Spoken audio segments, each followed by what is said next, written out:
Founded in 1822, St. Philip's Moravian Church in Winston-Salem began as the nation's oldest African-American Moravian congregation. The present 136-year-old brick structure is the oldest standing African-American church in North Carolina.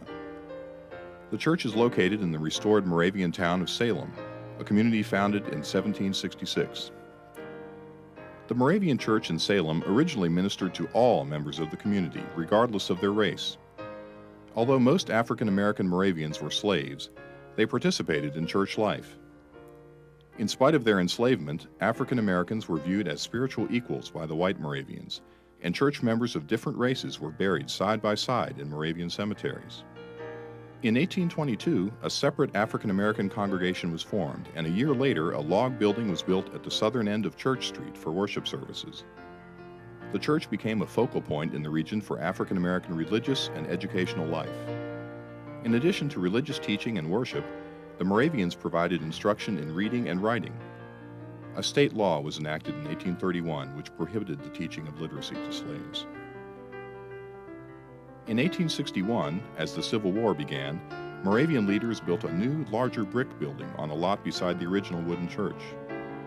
This lot had been previously used in the late 18th century as a parish cemetery for strangers. An extension was added to the front of the building in 1890, which consisted of 3 classrooms. In a large, solemn love feast celebration in 1913, the name St. Philip's was given to the growing congregation. In 1952, the St. Philip's congregation moved to a location in the Happy Hill Gardens section of the city. The congregation's 4th and current home is located at the corner of Bon Air Avenue and 30th Street. The brick church in Old Salem has been placed on the National Register of Historic Places.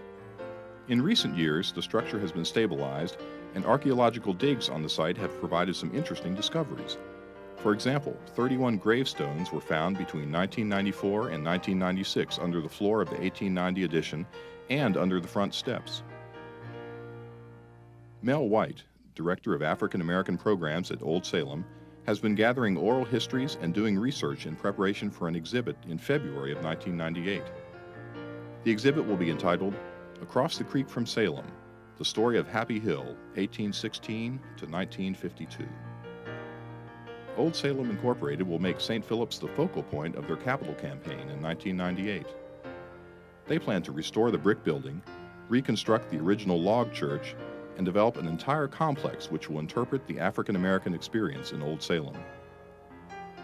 The significance of St. Philip's has evolved to more than just the preservation of a nationally honored landmark. Research continues to reveal an amazing history of the African American society that was separate from, as well as woven into, the larger Salem society.